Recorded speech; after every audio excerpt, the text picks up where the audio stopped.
네, 여러분의 저녁 파트너 김종석입니다. 이재명 대표의 최측근 김용 부원장이 결국 정치자금법 위반 혐의로 재판에 넘겨질 걸로 보입니다. 오늘 아마 있을 검찰의 공소장에 이재명 대표와의 공모 관계가 어디서부터 어디까지 담기느냐가 핵심일 것 같습니다. 저희가 이 소식을 준비했습니다. 그리고 오늘도 여러분의 댓글 기다립니다. 뉴스타파 유튜브 생방송에 의미 댓글 남기시면 저희가 소개도 하고 질문도 받아보겠습니다. 멀리 가지 마십시오. 1분 뒤에 바로 돌아옵니다.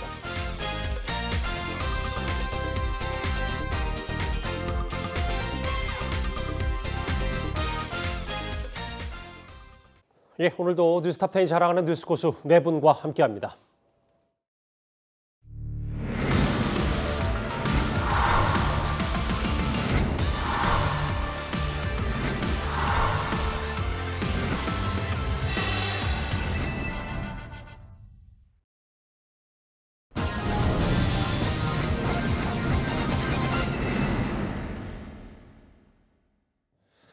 오늘 뉴스탑10은 바로 여기부터입니다. 5위입니다. 김용 부원장 공소장 얘기인데요. 이재명 대표의 최측근 김용 부원장이 오늘 안에 정치자금법 위반 혐의로 기소가 될 것으로 보입니다. 먼저 본격적인 얘기를 하기 전에요. 이 사건의 최초 폭로자였던 유동규 전 본부장의 최근 발언부터 먼저 듣고 오겠습니다. 김용 부원장에게 이제 자금 넘길 때 이게 대선 자금으로 쓰일 거라는 걸 좀 알고 계셨을까요? 경선 자금을 알고 있습니다. 왜냐면 대선에는 자금이 나오니까 돈이 필요 없죠. 경선 때는 돈이 안 나오잖아요. 사람들이 말이 좀 안 바뀌었으면 좋겠는 게 소신 있었으면 좋겠어요. 내가 했다 그랬는데 좀 이상하니까 발 빼고 쟤들이었어 이렇게 이제 돼버리면 그거는 아니지 않는. 경선 자금으로 알고 있다. 유 전 본부장이 이제 증언, 진술을 바탕으로 검찰이 이제 수사를 시작한 건데요. 먼저 이현정 의원님. 네. 구속 기한 한 주 더 연장했고 이게 만료가 됐기 때문에 그렇죠. 검찰은 오늘 안에 기소할 것으로 보이는데 제가 지금 미리 사인을 받았건데 기소가 됐고 이미 지금 재판에 넘겨졌다. 이제 속보로도 자막으로 같이 나갈 건데 일단 검찰은 김용 부원장을 기소했습니다. 네, 일단 업무 종료 시간 전에 일단 기소를 한 것 같습니다. 예상대로 내일 만약 오늘 기소를 하지 않으면 내일 석방시켜야 되니까요. 그동안 조사된 걸 보면 물론 김용 부원장은 이제 묵비권을 그동안 쭉 조사에 행사해 왔지만 유동규, 남욱, 정영학 등 관련자들의 진술과 또 증거라든지 또 여러 가지 이런 것들이 지금 준비가 됐다라는 이야기가 있었거든요. 이런 것들로 비춰보면 김용 부원장의 기소는 당연한 조치로 저는 보여집니다. 문제는 이제 기소를 하게 되면 이제 공소장이 나오게 되거든요. 이 공소장은 구속영장과는 달리 이 범죄 혐의에 대해서 굉장히 이제 꼼꼼하게 아마 기술이 될 겁니다. 즉 법원으로부터 법원에 이런 혐의가 있으니까 이것을 관련돼서 재판해 주십시오라고 하는 이제 공소장이기 때문에 그동안 조사했던 내용들이 이 공소장에 상당 부분 이제 포함이 될 것 같아요.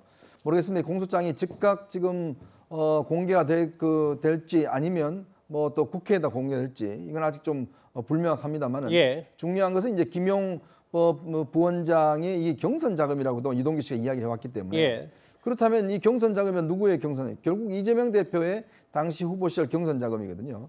과연 그러면 이 기소장에 이재명 대표가 어떤 형식으로 표현이 되어 있는 것인지 또 정진상 실장과는 또 어떤 식으로 표현된 것인지 그것이 가장 주목되는 대목이 아닌가 싶습니다. 조금 전에 저는 미리 좀 사인을 받았고 김용 부원장이 정치자금법 위반 혐의를 결국 구속 상태에서 재판에 넘겨졌습니다. 제가 좀 불가피하게 휴대전화를 들었는데요. 조금 전에 서울중앙지방검찰청이 담당 기자들, 취재 기자들한테 알림 문자를 보내서 이 얘기를 좀 했어요. 제가 하나도 좀 먼저 읽어보면 공소사실 요지는 이렇습니다. 피고인 김용, 피고인 A, 피고인 B, 피고인 C 등은 대장동 개발 과정에서 유착관계를 맺어 금품 제공과 선거 지원에 따른 사업상 특혜를 주고받던 중 피고인 김용은 피고인 A, B와 공모하여 제20대 대선 경선을 준비하는 과정에서 정치자금법에 정하지 아니한 방법으로 4번에 걸쳐 합계 8억 4,700만 원을 수수했고 피고인 C, 김용 등에게 정치자금법에 정하지 아니한 방법으로 위금원을 기부하였습니다. 일단 알림 문자는 이렇고요. 공소장에 좀 더 구체적인 내용이 나오겠지만 결국은 정치 자금, 경선 자금이다. 검찰은 이렇게 판단하고 공소장에 적시할 걸로 보입니다. 네, 맞습니다. 지금 그 구속영장 발부 이후에 방향은 완전히 정해져 있었던 것이기 때문에 공소장 내용도 대동소이한 것으로 보이고 예. 그것에 대해서 이제 물증들이 추가로 이제 확인이 되는 과정들을 거쳤거든요. 지금 검찰에서 지금 확보한 물증들은 사실 제가 했던 뇌물죄 사건에 비해서 물증이 굉장히 많은 편에 속합니다. 예. 그리고 이것에 대해서 지금 검찰이 논리적으로 미리 공개하지 않는다. 이거는 사실 김용 부원장이 묵비권을 행사한 것과 대응하는 부분이 있습니다. 예. 업계에서 이게 어떻게 표현하냐면 상대방 공부시켜준다 이렇게 표현하거든요. 상대방의 여러 전략들 검찰도 먼저 꺼내지 않겠다. 그렇죠. 뭐가 있는지를 알면 방어 논리를 수정해가지고 아예 처음부터 그거였던 듯이 들고 들어오는 경우들이 있거든요. 예. 보통은 물증을 거짓말을 많이 시킵니다. 많이 물어보고 거짓말을 하게 만들고 그 물증으로 막다른 길을 막히면 뭐 묵묵부답이 되고 깨진다 이걸 확인시키는데 묵비권을 행사하면서 더 이상 얻어낼 것이 없기 때문에 예. 재판에 가서 초입의 그 입장을 밝히게 돼 있거든요. 그때 물증이 확인되지 않은 상태에서 방어 논리를 한번 세워봐라. 그것이 물증에 의해서 깨지는 과정을 재판 과정에서 보여주겠다. 예. 그리고 우리는 그렇게 할 수 있는 충분한 물증이 있다라는 것을 확인했기 때문에 그 자신감에 의해서 지금 이렇게 구속 기소를 한 것으로 보입니다. 그러니까 지금 뭐 법조 취재진한테 보냈던 서울중앙지검의 알림 문자 정도는 이제 대체적인 뼈대만 얘기한 거고 앞으로 재판 과정에서 검찰이 자신감을 보이는 이유는 확실하게 김용 부원장이 지금 진술을 거부하고 있기 때문에 그의 대응 전략에 맞서서 뭔가 재판에서 공개하겠다 이 얘기인 거죠. 예, 맞습니다. 그래서 지금까지 나왔던 알려진 바로는 뭐 돈가방이라든지 종이 상자 그리고 남욱 변호사의 측근이 자필 메모 어떻게 어떤 과정으로 돈이 오고 갔는지를 핵심 물증으로 검찰이 갖고 있는 거 아니냐. 일단 조금 전에 재판에 넘겨졌고 기소가 됐습니다. 서영주 대변인, 뭐 야당에서는 어느 정도 예상했던 수순이라고 받아들이시죠? 그렇죠. 뭐 검찰 수사는 봐야겠지만 애초부터 이 검찰이 수사했던 방향들은 그러니까 방향이 정확하게 정해져 있습니다. 이재명 대표를 향해서 검찰 수사를 진행하겠다. 결국에 윤석열 대통령이 예전 검찰 시절에 이런 얘기를 하죠. 본인의 수사기법에 대해서. 상대를 엮어놓을 때는 주변 사람부터 엮어서 결국에는 엮은 다음에 최종 목표까지 하는 방식들로 한다. 이게 이제 기본적인 특수부의 수사 기법인데요. 저는 어차피 김용 부원장의 기소는 정해진 수순이고 검찰 자체가 결국엔 이걸 만들기 위해서 짜맞춰진 거다라고 볼 수밖에 없습니다.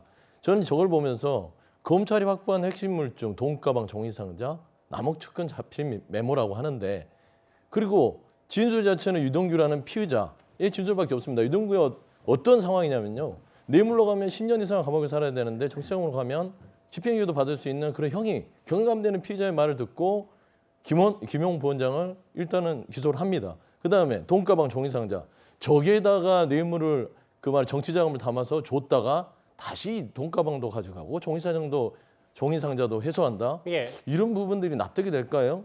남욱 측근 자필 메모요. 보면 유동규, 남욱, 정영학, 정민용 이 모든 게 경제 공동체고 이익 관계가 있는 겁니다. 근데 따지고 보면 피의자의 이런 일방적인 주장과 그다음에 정말 우습지도 않은 돈가방과 종이상자 이 부분을 물증으로 내놨다. 예. 저는 제가 봐서는 이건 너무나 말하자면 김용 부원장을 토대로 해서 이재명 대표를 향하는 검찰의 어떤 기획된 수사다라고 생각할 수밖에 없죠. 제가 보기에는 근데 이 물증이 공개된 것이 극히 일부분입니다. 핸드폰 위치 기지 추구자에 의해 가지고 GPS 지도가 완성이 됐고 CCTV 화면이 이제 확인이 됐고 주변에 신용카드 결제 기록에 의해 가지고 동선을 다 추적합니다. 예. 이건 제가 했던 뇌물 사건에 비해서 물증이 많다고 표현했던 게 관련자가 많아서 그렇습니다. 아하. 관련자가 많을수록 그 진술은 누군가가 주도해 가지고 맞출 수가 없습니다. 예. 근데 일치된 진술이 나왔고 그 진술에 맞는 GPS 기록이 나왔고 마침 그 시점에 그 아파트 단지에 출입하는 CCTV가 나왔고 신용카드의 결제 기록이 나왔고 이것은 인위적으로 누군가 맞출 수 없는 내용이기 때문에 검찰이 물증이 충분히 확보됐다는 강한 자신감을 보이는 내용으로서 근거가 있는 것입니다. 일단 공소장의 자세한 내용들은 다 적시가 돼 있겠지만 기본 가닥은 지금 속보로 나오는 저 내용입니다. 작년 4월부터 8월 그러니까 이재명 당시 대선 후보, 경선 후보가 민주당 당내 경선을 치르려고 하는 직전에 4번에 걸쳐서 8억 원대를 이른바 대장동 일당으로도 받았다. 이게 지금 김용 부원장의 혐의입니다. 앞서 구재령 변호사님이 일단 CCTV, 동선, 휴대전화 위치 추적으로 검찰이 여러 물증들을 우리가 알려진 것보다 훨씬 더 많이 갖고 있고 이걸 재판 과정에서 꺼낼 것이다라고 말씀을 해주셨는데 사실 일부 보도를 통해서 알려진 바도 있고 네. 경기도청 인근 길가, 광교, 유원홀딩 사무실 혹은 이 주변 그러니까 수원, 광교, 이 경기도 인근에서 받은 것 아니냐. 이런 부분들이 검찰은 좀 혐의 입증에 자신감을 갖고 특정을 한 모양이더라고요. 이게 유동규 씨의 경우 작년 10월 달에 구속이 됐었잖아요. 예. 구속이 되고 나서 한 11개월 정도를 사실 이 문제와 관련해서 입을 열지 않았어요. 예. 그러다가 이제 한 달여 전 정도부터 이제 본인의 심경에 뭐 변화가 있었겠죠. 그래서 입을 열기 시작했고, 그 다음에 유동규 전 본부장이 입을 여니까 이제 남욱 변호사, 그다음에 뭐 정영학 회계사, 뭐 이런 데에서도 이제 이런저런 이 경선 자금 문제와 관련해서 입을 열기 시작했는데 거기서부터 출발한 거거든요. 그리고 그 다음에 이제 휴대전화 위치 추적 뭐 이런 걸 통해서 이제 장소, 그 다음에 남욱 변호사의 측근인 그 이모 씨가 이제 돈을 전달한 장소와 시간 뭐 이런 것까지도 메모를 해놨다는 거 아니겠습니까? 예. 그걸 검찰에 제출을 했기 때문에 처음에 유동규 전 본부장의 입에서부터 출발했던 여러 가지의 진술들이 그 후에 뭐 휴대전화 위치 추적이나 뭐 아니면 메모나 뭐 다른 사람의 진술이나 뭐 이런 거 하고 전부 다 맞아 떨어지는 거예요. 그렇게 되면 이제 유동규 전 본부장의 최초 진술이 굉장히 신뢰도가 높아지죠. 제가 보기엔 그렇기 때문에 예. 사실 현금으로 오간 정치자금 문제나 뇌물이나 이런 것들은 입증할 방법이 이 주변 정황 증거를 통해서 정황 증거가 딱 들어맞으면 나중에 유죄로 나오는 경우가 대단히 많습니다. 예. 왜냐하면 현금이 오간 거는 입증하기가 쉽지가 않죠. 결국은 말로 입증하고 그걸 만드는 과정, 그다음에 전달하는 과정, 전달하는 도구 뭐 이런 것들로 입증이 되는 거거든요. 예. 그래서 과거에 이 유사한 사건에 대한 그 재판 과정을 지켜봐도 사실은 지금과 같은 경우에 이 정도의 물증이 있다 또는 주변 정황 증거가 있다. 그러면 유죄가 나오는 경우가 굉장히 많았기 때문에 지금 검찰이 그래서 자신감을 보이는 이유도 과거의 선례 뭐 이런 것들에 비추어서 그 기자들한테 브리핑을 하고 있는 것이 아닌가 예. 이렇게 봅니다. 결국 이재명 대표의 최측근이 재판에 넘겨졌습니다. 조금 전에 서울중앙지검이 이렇게 언론에 이 사실을 알렸고요. 혐의는 정치자금법 위반, 그러니까 지난 대선 경선 직전에 4번에 걸쳐서 8억 원대를 뒷돈 받은 거 아니냐, 뭐 이 부분입니다.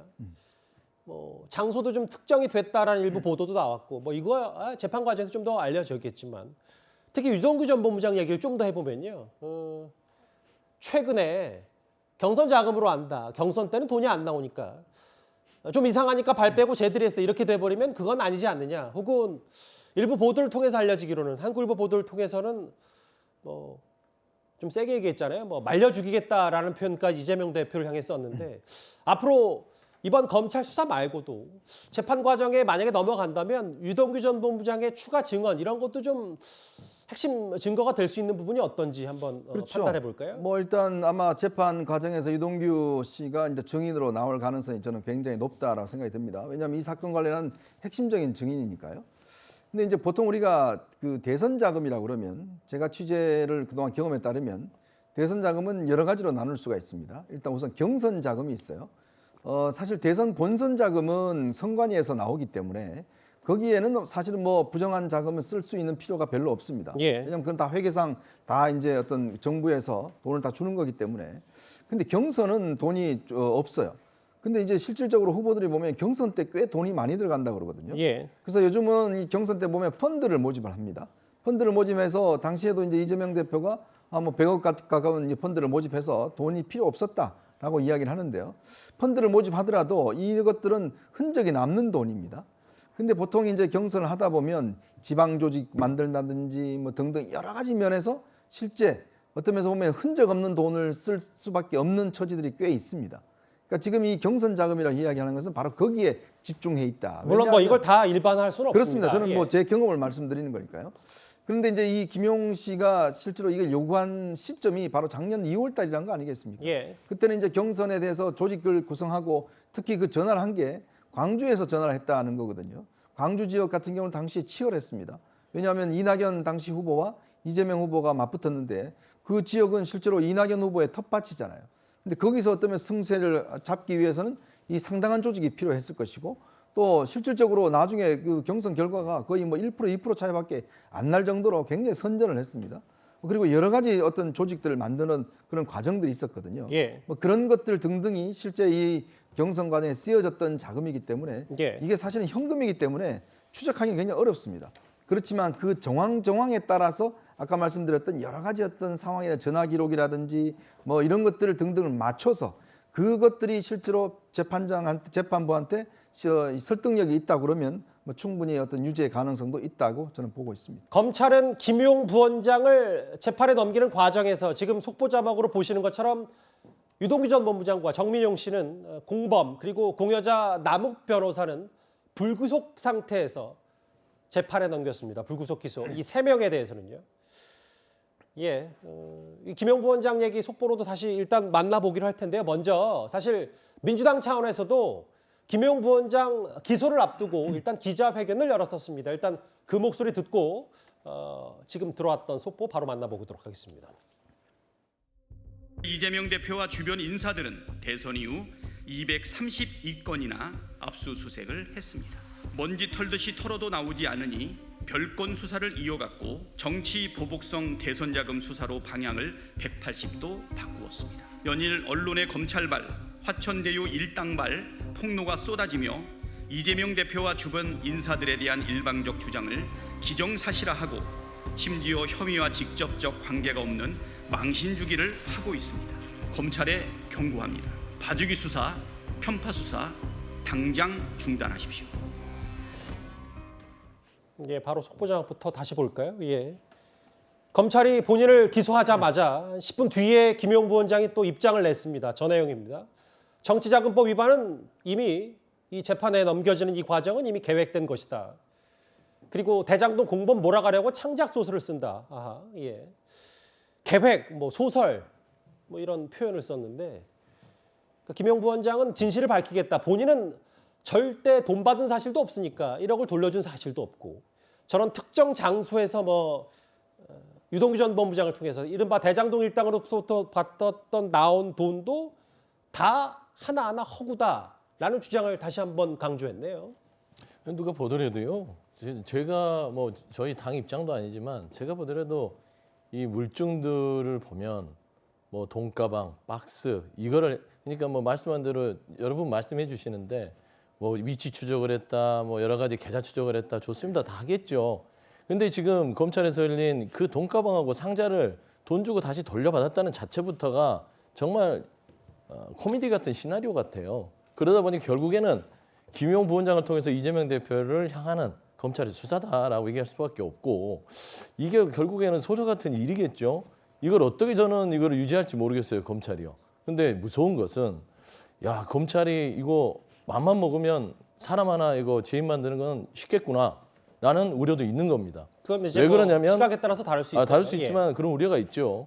왜 그러냐면 지금 대장동 사건으로 시작된 부분이 있잖아요. 예. 오늘 민주당이 주장을 했던 건 이런 수사력을 가지고 대장동 그 박영수 특검, 그 다음에 당시에 유동규 씨, 남욱, 그 김만배 씨, 예. 이 수사가 있지 않습니까? 50억 클럽. 수사가 하나도 이루어지지 않아요. 곽상도 전 의원은 일단 재판에 그러니까 넘겨졌고 일단 수사 곽상도 의원 중입니다. 50억 예. 외에는 예. 관련된 사람이 많잖아요.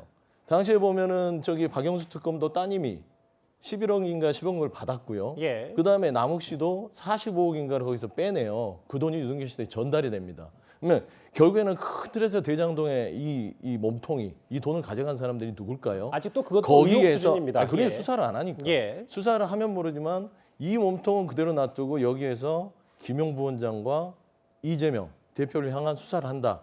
뭐 혐의가 있으면 검찰 수사를 해야죠. 하지만 전체 대장동 사건에 대한 이 검은 돈의 흐름은 예. 왜 수사를 하지 않느냐?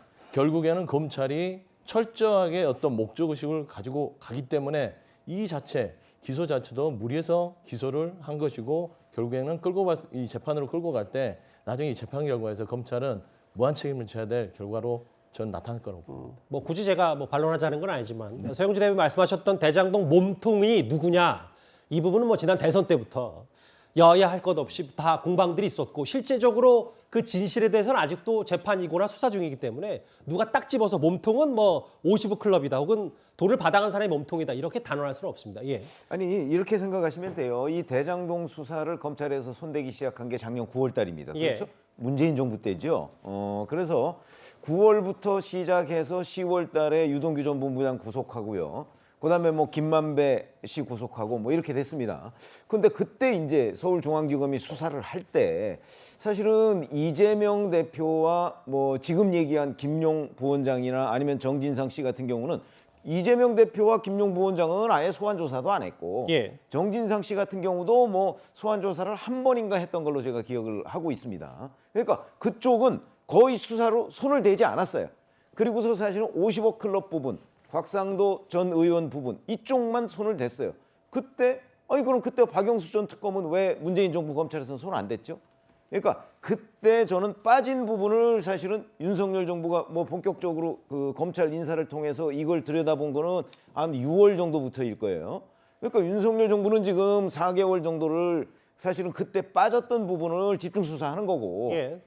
문재인 정부 때는 이재명, 김용 뭐 이런 사람들 전혀 수사하지 않았거든요. 그러니까 그런 부분을 윤석열 정부에서 수사하는 알겠습니다. 거기 때문에 예. 저는 뭐 문재인 정부와 윤석열 정부 이 검찰을 통틀어서 보면 그래도 수사가 나름대로 그때 집중했던 부분 이번에 이제 그때 빠졌던 부분을 이번에 하는 거기 때문에 뭐 그렇게 크게 불만이 없는 것 아닌가 이렇게 생각이 듭니다. 아니, 여기서 반론을 제기하면 예. 그러니까 이제 뭐 문재인 정부 때 검찰이네 윤석열 정부 때 검찰이네 나누는 부분들은요 저는 좀 격가지 같고요. 예. 전체 대장동 수사의 흐름은 보십시오. 곽상도 의원의 아들이 퇴직금으로 50억을 받아요. 예. 그러면 그분의 아들을 50억 줄 정도면 다른 관련된 사람들은 얼마나 많은 돈을 줬겠냐 이런 수사를 해야 될 거 아닙니까? 예. 그러니까 그 수사를 전체적으로 어떤 축으로 취지인지 하면서 알겠습니다. 예. 말하자면 정진상이나 유동규나 뭐 이런 부분들이 결국엔 어떤 연관이 있는지는 얘기할 수 있다. 알겠습니다. 하지만 이 본질 자체가 너무나 목적성이 안 좋다, 올바르지 않다라고 저희는 주장할 수밖에 없습니다. 알겠습니다. 일단 재판부가 한 명이 잘 아니 판단하고 주장은 있죠. 알겠는데 그러니까 이제 저렇게 기소가 되면 예. 법원에서 뭐 소설을 가지고서 나중에 선고를 내리지는 않을 거 아니겠습니까? 아이, 그럼요. 예. 그러니까 지켜봐야죠. 1심 재판부가 다 잘 들여다보고 있을 거고 검찰은 뭐 앞서 얘기했던 뭐 정말로 CCTV나 어디서 돈을 받았는지 누가 얼마나 어떻게 돈을 전달했는지가 다 본인들이 공소 사실로 알고 있다면 공소 유지에 신경을 쓸 거고 최선을 다할 거고 일단 결국 오늘 구속기간 만료 직전에 김용 부원장을 결국 재판에 넘긴 검찰입니다. 이 부분만 딱 하나 짚고 다음 주제 갈게요. 그 구자령 변호사님. 네. 일단은 김용 부원장 재판에 넘겼고 또 다른 최측근 정진상 실장에 대한 수사도 검찰이 하고 있는데 알려지기로는 부부 계좌 추적 영장 발부받아서 조사 중이고 법인카드 사용 내역 분석 중이다. 그러니까 이 정진상 실장이 받은 돈은 지난 바로 직전 그 경선이 아니라 바로 지방선거 때 얘기를 두고 지금 검찰이 또 시간을 거슬러서 좀 수사하고 있는 겁니까? 예, 맞습니다. 유동규 본부장의 진술로 확인된 부분이고 이거는 그 이전에 별개의 사실관계로 돈이 넘어갔다. 그때의 지위에 의해서 이제 뇌물 혐의가 적용이 되고 있는데 보통 실무를 했을 때 마음이 돌아서 가지고 진실을 얘기하기 시작한 공범의 진술은 신빙성이 굉장히 높습니다. 방금도 정치자금에 대해서 정민용 변호사나 남욱 변호사도 추가로 기소가 됐지 않습니까? 예. 그 사람들은 이 얘기가 없었으면은 아예 이거에 대해서 책임을 지지 않을 텐데 형사 책임이 더 얹어지는 것임에도 불구하고 이것에 대해서 진술을 했기 때문에 유동규 본부장 혼자 진술하는 것도 아닙니다. 모든 것이 이제 일치해서 하는 것이기 때문에 예. 공범이 마음을 돌려가지고 사실을 얘기하기 시작하면은 검사의 추궁보다 더 무섭습니다. 그러니까 그리고 잠시만요. 그러니까 구자령 변호사님의 법리적인 시각은 지금 자막에 나오는 것처럼 유동규, 정민용 두 사람은 공범 그리고 공여자인 남욱 변호사는 일단 불구속 상태임에도 재판에 넘겨졌기 때문에 본인들이 지금 갖고 있는 대전동 대표 재판 이외에도 플러스 알파 그러니까 추가로 본인들의 혐의가 추가된 셈이기 때문에 맞습니다. 뭐 불리한 것도 감안하더라도 진술을 했다는 건 신빙성이 있을 수밖에 없다. 그렇죠. 유동규 본부장의 진술로 나왔기 때문에 내가 버텨봤자 오히려 양형만 높아진다는 판단하에 진실을 실토한 것이기 때문에 자백입니다. 그러니까 유동규 본부장이 뭐 뇌물죄가 될 걸 정치자금법으로 전환시키기 위해서 필요했다 어쩌다 이런 얘기도 하지만 정민영 변호사, 남욱 변호사는 그런 필요가 없는 분들이거든요. 예. 이 구도를 보시면은 공범 간에 진실을 실토하기 시작했다라고 보는 것이 팩트일 것 같습니다. 뭐 다시 한번 말씀드리지만 1심 재판부 앞으로 재판 과정에서 공방이 치열할 것 같은데 바로 직전 저희 뉴스탑10 시작하자마자 5시 34분 5분 정도였나요? 검찰이 김용 부원장, 이재명 대표의 최측근인 김용 부원장을 보시는 것처럼 정치자금법 위반 혐의로 구속 상태에서 재판에 넘겼습니다. 이에 맞서서 바로 10분 뒤에 김용 부원장 아마 변호를 통해서 입장을 낸 거겠죠. 김용 부원장은 이미 계획된 것이고 소설에 불과하다. 창작 소설을 써내려간다 이렇게 얘기를 했습니다. 최측근의 구속 이후 긴급 체포 이후에 또 재판에 넘겨졌기 때문에 앞으로 공소장 내용을 좀 차분히 들여다보면 이재명 대표의 공모 관계 부분도 어느 정도 드러나 있을 텐데 그 부분 아마 저희가 내일쯤이면 아마 짚어볼 수 있을 것 같습니다. 첫 번째 이슈는 속보와 함께했습니다. 다음 주제 지금부터는 이태원 참사 수사 속보를 만나보겠습니다.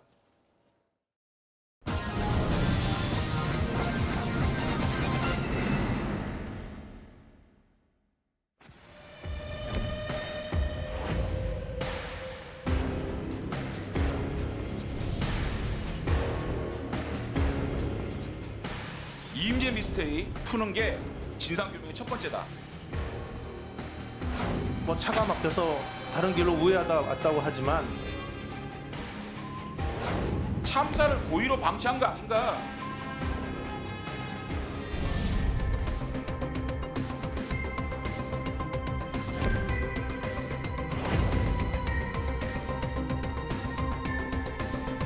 한 민주당 의원의 핸드폰에서 드러난 참사를 정략에 이용하자는 그 문자 충격을 넘어서 참담합니다.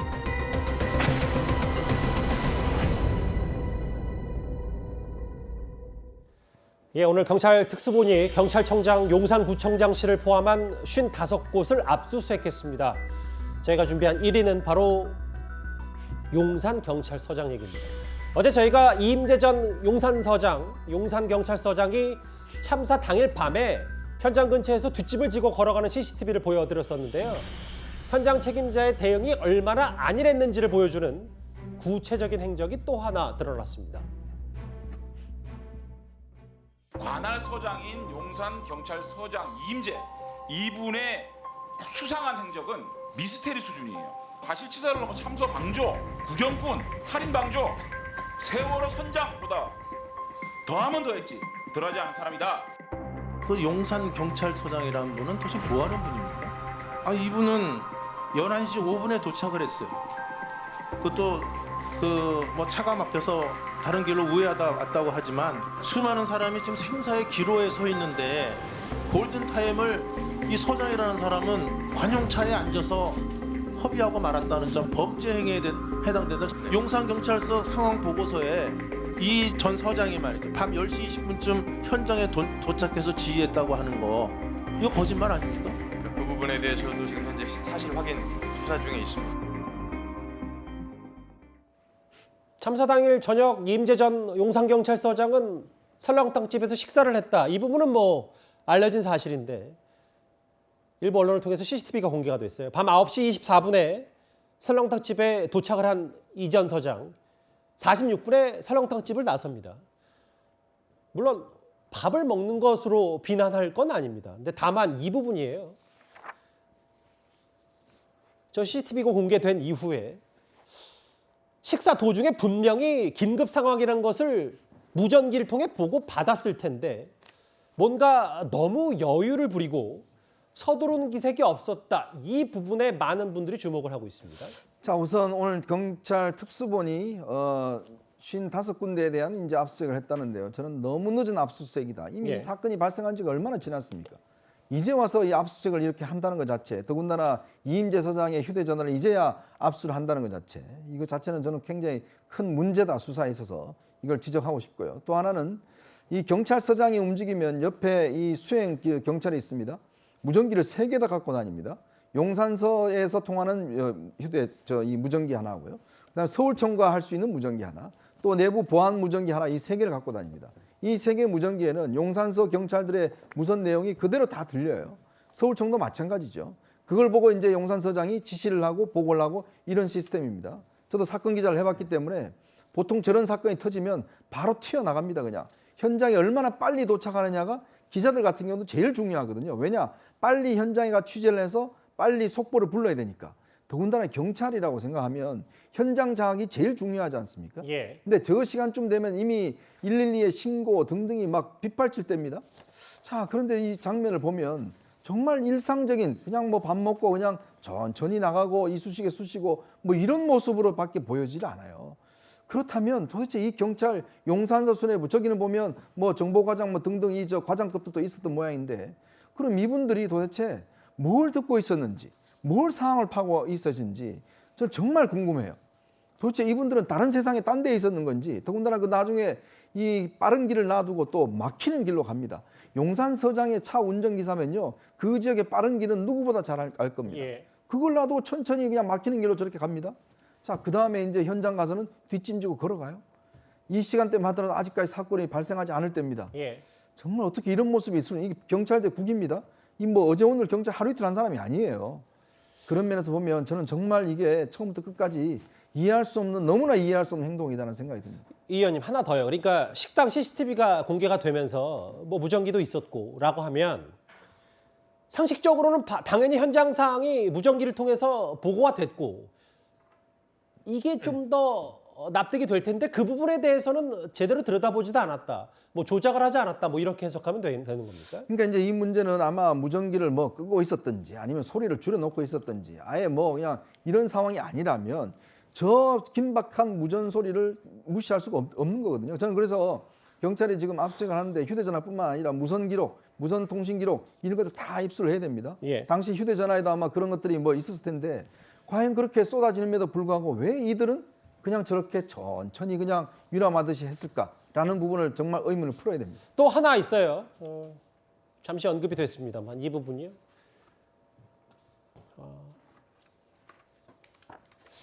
안 막히는 우회도로를 놔두고 막히는 정체기를 굳이 택한 이 현장 책임자의 모습을 어떻게 받아들이십니까?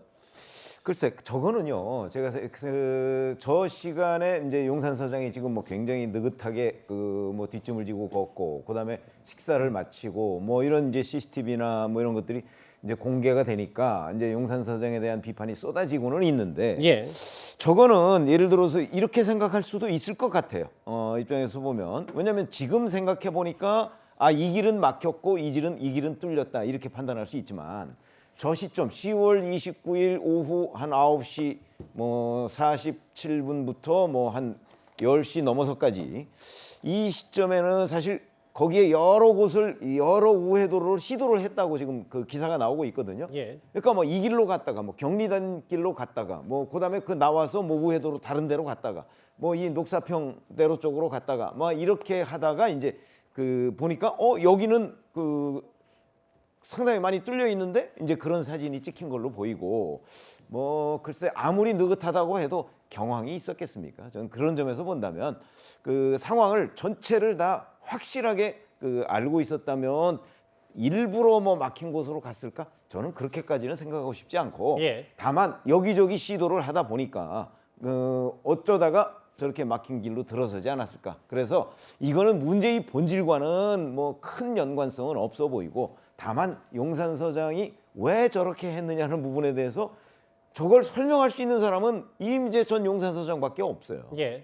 그 부분도 그 아마 이제 앞으로 뭐 경찰에 출석을 하겠죠.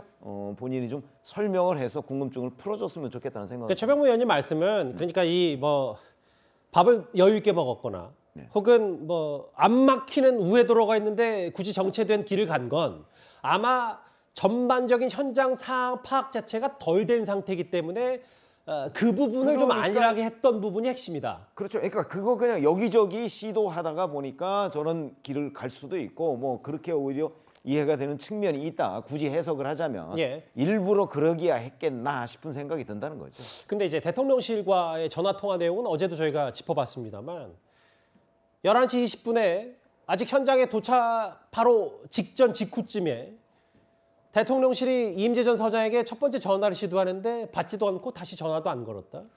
두 번째 전화 시도, 세 번째 전화 시도. 상황 파악 중이다라는 얘기가 얼마나 현장 상황에 대해서 정보가 미흡했고 이제 그 부분이 앞으로 이제 특수본 수사의 현장 책임자로서는 관건이 될 수도 있겠는데요. 뭐 상식적으로 보면 수신이 안 되거나 상황 파악 중이라고 하는 것들은 저 시간대가 지금 이태원 참사가 벌어지고 나서 한참 수습할 때잖아요. 그래서 저는 뭐 이제 그 사실은 이임재 전 서장이 알겠지만 뭐 통화 중이거나 여러 가지로 좀 경황이 없었던 것 같아요. 그럴 수도 있다라는 생각을 할 수 있게 되고요. 저는 궁극적으로 지금 이임재 서장에 대해서 그러니까 용산서장이든 용산구청장이든 이런 분들에 대해서 책임을 묻는 거 매우 중요합니다. 근데 저는 지금 용산 그러니까 서장에 에게만 모든 그 포괄을 해서 책임을 줄 게 아니라 전체적으로 이태원 참사에 대한 진상규명을 위해서는요. 저는 서장 부분의 포커싱보다는 결국에는 왜 힘없는 밑에 있는 사람들만 책임을 지고 나머지 위에서 권한을 누리는 그런 분들은 정책적 책임을 지지 않느냐. 이런 부분에서 저는 문제의식이 좀 있다고 봐요. 뭐 일단 서장도 그렇죠. 힘이 있는 그러니까 위치기하고 첫 단추입니다. 첫 그러니까 어느 단추이기 때문에 특수본도 보면 집중을 하는 거고요. 물론 예. 용산에 있는 관련 뭐 서장, 소방서장, 뭐 구청장도 이렇게 해서 입건을 했더라고요. 예. 근데 소방서장 같은 경우는 그렇습니다. 종로 지역의 소방서보다 용산 소방서가 구급차가 늦게 왔다고 해서 이거를 입건을 해요. 네, 그 부분은 잠시 후에 또 한번 나눠보겠습니다. 아니, 그러니까 예. 결국에는 예. 이게 힘없는 사람은 책임을 지고 힘 있는 자들은 용서를 받는 예. 이런 구조가 돼서는 국민들이 정말 이런 걸 원하는지 이런 예. 부분에 있어서는 정말 정부가 잘못 접근하고 있다라는 점들은 다시 한번 좀 아니, 살펴봤으면 좋겠습니다. 서장에 힘이 없습니까? 서장이 힘 없는 사람인가요? 현장 상황을 다 통제할 수 있는 게 서장한테 권한이 있잖아요. 예. 근데 그 힘없는 사람한테 지금 책임을 묻는 게 아니잖아요. 진짜 힘없는 사람은 그 파출소에 있었던 직원들이잖아요.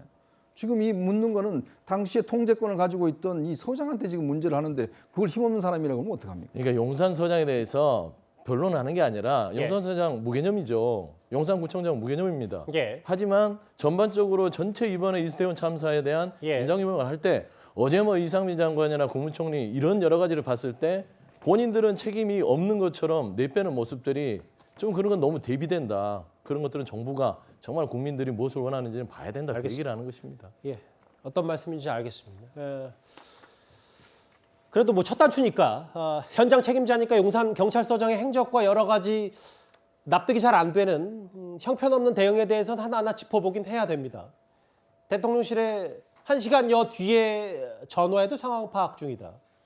다음 화면 아까 이현정 의원님 말씀하셨던 그 부분이요. 경찰청장, 서울경찰청장실, 용산경찰서장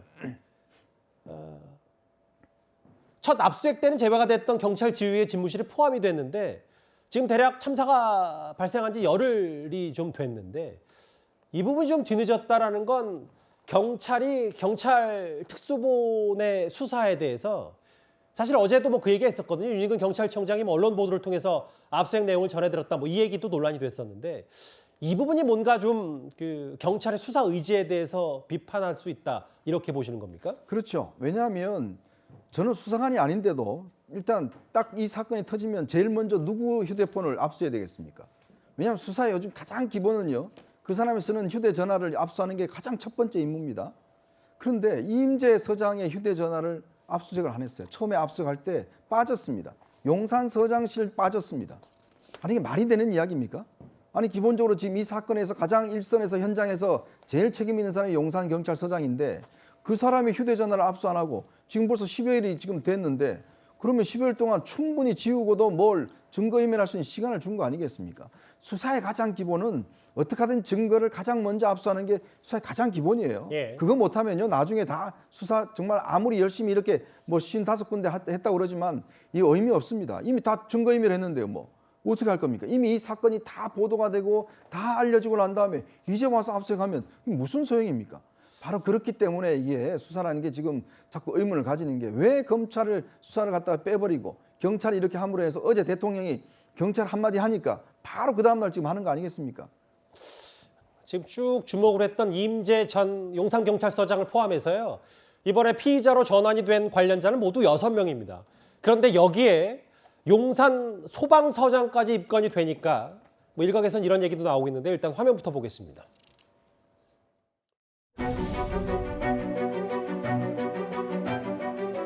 용산구 이태원동 다수사상자 발생 구조 출동에 관한 사고 발생 기후를 설명해 드리겠습니다.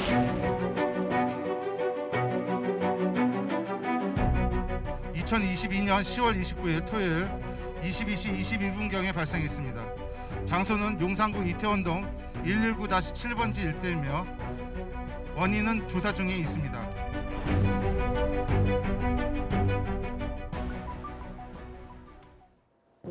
뭐 일부 SNS를 통해서는 아니 왜 저렇게 현장에서 열심히 뛰었던 용산 소방서장을 입건하냐 뭐 공분이 있다라는 얘기도 있는데 실제로 뭐 경찰이 파악하기로는 뭔가 소방당국도 미흡한 대응이 있었다.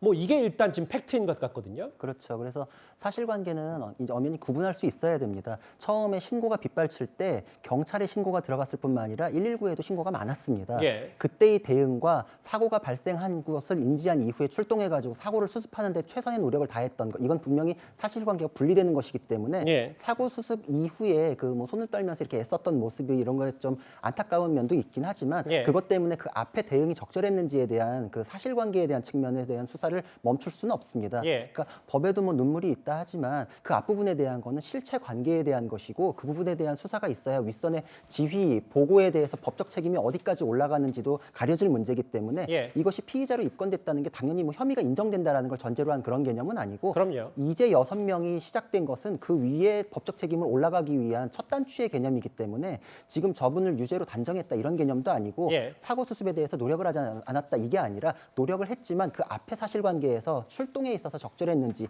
이거는 수사 필요성이 있다 이렇게 이해하시면 될 것 같습니다. 그러니까 구 변호사의 말씀은 이게 뭐 용산서장, 뭐 용산구청장 같이 피의자로 전환된 인물처럼 그분들처럼 이제 특정해서 언론을 통해서 많이 의혹과 문제점이 부각되지 않더라도 경찰이 이런 걸 분명히 소방당국의 미흡한 대응도 들여다봐야 되기 때문에 일단 현장 책임자였던 용산 소방서장을 입건할 수밖에 없다 이 얘기를 하시는 거죠? 그렇죠. 왜냐하면은 처음에 인지했을 때 소방 라인에서도 보고가 올라갑니다. 근데 대통령실에 보고가 먼저 올라갔거든요, 경찰보다. 그러면 이 여기서의 그 보고 라인 그리고 거기서 적절한 지휘가 내려온 거에 대해서 상급자들이 어떤 지휘나 보고에 대해서 책임이 있는지 법적 책임을 논하기 위해서는 예. 소방서장부터 타고 올라가는 수사가 될 수밖에 없습니다.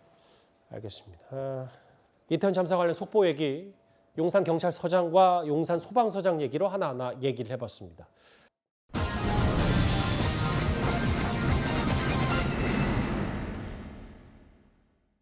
예, 애도 기간 동안은 가급적 비판을 자제하던 정치권도 이제 본격적인 공방을 시작한 듯합니다. 특히 야당에서는요. 이태원 참사 희생자들의 명단과 사진을 모두 확보해서 공개한 뒤에 추모 공간을 마련해야 한다. 이 문자 메시지가 포착이 되면서 이 논란이 작지 않습니다. 한 민주당 의원의 핸드폰에서 드러난 참사를 정략에 이용하자라는 그 문자 충격을 넘어서 참담합니다. 민주당 정무실장이 보낸 문자라는 게 저는 더 놀랍습니다. 책임자 처벌보다 희생자 얼굴 공개하고 프로필 공개하는 게 더 시급합니까? 정말입니까? 모든 수단과 방법을 동원해야 됩니까? 희생자 인권은 없습니까? 참 잔인들 하십니다. 뭐 하는 거예요? 뭐 물타기 하는 겁니까? 뭐 하는 겁니까? 뭐 하는 거예요 지금?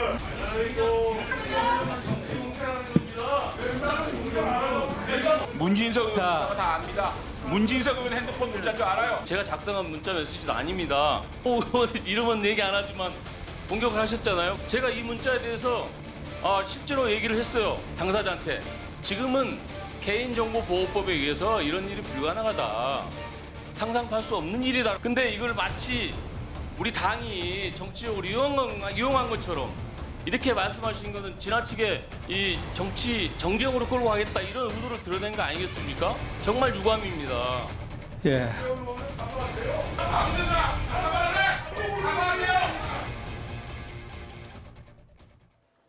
오늘 저에게로 하루 종일 여당에서는 시끄러웠어요. 왜냐하면 뭐 슬픔을 정쟁으로 활용하냐 혹은 추모를 빙자한 거 아니냐 이 얘기. 희생자 전체 명단과 사진 프로필을 애틋한 사연이 공개되지 않고 있으니까 야당이 뭘 하고 있냐는 질책이 일부에서 있었던 모양이죠. 그런데 이게 이 문자 메시지가 야당의 현직 의원과 야당 싱크탱크라는 민주연구원의 부원장 간에 있었던 문자 메시지 때문에 그래서 좀 파장이 있었던 것 같아요. 그러니까 실질적으로 그 민주연구원 부원장과 그 문진석 의원 사이에 어떤 얘기들이 오갔는지는 사실 우리가 정확하게 알기는 어려워요. 예. 그러나 이제 민주연구원 부원장이 보낸 저 메시지에 보면 이 그 안타까운 사연들 이런 것들을 언론에 좀 보도를 하도록 하고 자기들이 뭔가 추모 공간을 만들어서 이 문제를 가지고 뭐 좀 정치적으로 활용하자는 의도가 있었던 것 아니냐 하는 의심은 충분히 할 수가 있는 대목이에요. 예. 그게 뭐 실행이 됐는지 아니면 문진석 의원의 말처럼 이게 불가능하기 때문에 거절한 것인지 이거는 명확하지가 않지만 적어도 민주연구원 부원장이 그런 생각을 가지고 있었고 그거를 문진석 의원한테 현역 의원한테 제기한 것까지는 우리가 그 인정을 해야 된단 말이죠. 예. 그러면 이제 객관적으로 본다면 지금 민주당이 뭐 추모 분위기 이어가고 뭐 그다음에 다른 여러 가지 수습에 협조한다 뭐 이런 얘기를 했으면서 실질적으로 뒤로는 이런저런 뭐 정치적으로 활용할 궁리를 하는 것 아니냐 하는 의심에 대해서 설명을 해야 된다는 거죠. 예. 저 문자는 그거를 가리킨다고 봅니다. 그래서 이게 뭐 그 실제 실행이 안 됐으니까 아무것도 아닙니다. 이렇게 얘기할 건 아니다. 이렇게 생각합니다. 이게 설사 아이디어 차원이었다도 상당히 부적절했다. 그런 얘기들이 오가고 있는 거잖아요. 예. 그러니까 그게 그냥 아무것도 아니라고 그 설명해서 일반 유권자들이 믿을 수 있을까요? 장지현 의원 어제도 그 문진석 의원을 향해서 비판했고 충격을 넘어서 참담함을 느낀다. 사람은 못 될지언정 괴물은 되지 말자. 어떻게 이 슬픔과 추모를 정쟁에 이용하냐. 뭐 이게 여당의 비판 포인트인 것 같은데 일단 어제 문진석 의원은 뭐 안 된다고 했고 이건 뭐 민주당 차원의 얘기는 아니라고 선을 그었는데 근데 또 오늘 제가 오후에 어떤 보도를 접해 보니까 최민희 전 의원은 이렇게 얘기가 나온 마당에 아예 희생자 명단 공개하고 본인도 나이하고 얼굴 알아야 또 영정사진에 추모를 제대로 할 수 있지 않냐 뭐 이렇게까지 얘기했는데요. 성지 대변인 민주당의 공식 입장은 뭡니까? 뭐 최민희 의원이 뭐 지금 당 지도부는 아니니까요. 예. 뭐 또 개인의 의견이겠죠. 근데 솔직히 저는 그 문진석 의원에게 그 민주연구원에 있는 그 부원장이 문자를 보낼 수 있다고 봅니다. 뭐 의견조차 내지 못하는 건 아니잖아요. 예. 그래서 근데 이걸 가지고 지금 뭐 김병민 의원이나 장제원 의원이 뭐 괴물이 되지 말자, 참담하다 이런 얘기를 하는데 저는 도리어 저게 더 정쟁을 유발하는 태도 같아요. 그냥 어떤 의견들이었다고 보면 되는데 지금 국민의힘은 집권 여당으로서 이 이태원 참사에 대해서 책임지기 싫은 것 같아요. 벗어나고 싶어서 어떻게 해서든지 이유를 하나 잡으면 그게 이용하고 있다. 지금 이 책임에 대해서 여야가 모두 공감해야 되는데 예. 정쟁을 누가 유발합니까? 그냥 넘어갈 수 있는 부분이고요. 저는 그렇습니다. 이 그렇다고 잘했다는 건 아니잖아요. 잘했는 건 아니지만 이태원 참사 이 희생자에 대해서 유족 동의가 있어야 명단이 공개가 되잖아요. 예. 개인정보보호법상. 근데 저는 참사 이 희생자 명단에 대해서 공개하는 부분들에 대해서 저는 나쁘지 않다고 봅니다. 예. 왜 그러냐면 이 공간을 만들어주고 충분히 어떤 의미를 두고 말하자면 이 추모의 공간 속에서 저는 이런 참사가 다시 발생하지 않도록 예. 하기 때문에 어떤 추모 공간을 만드는 거 아니겠습니까? 세월호 때도 그렇게 됐었던 거예요. 예. 그래서 저는 이 유족들이 나중에 어떤 심정일지 모르겠지만 동의를 해서 추모의 공간이 필요하다면 예. 그때 가서 그런 부분들을 같이 힘을 합쳐서 하는 부분들을 의견이라고 저는 이 정도만 봤으면 좋겠어요. 이게 무슨 배후에 있다. 지금 최근에 보면 국민의힘에서 얘기하는 게 민주당이 무슨 촛불 집회나 뭐 시민대회에서 기획을 하고 있다. 그다음에 심지어 부여에 있는 어떤 친여 성향의 커뮤니티에서는 이태원 참사는 민주당이 기획한 것이다. 이런 얘기들 하고 있는 거예요.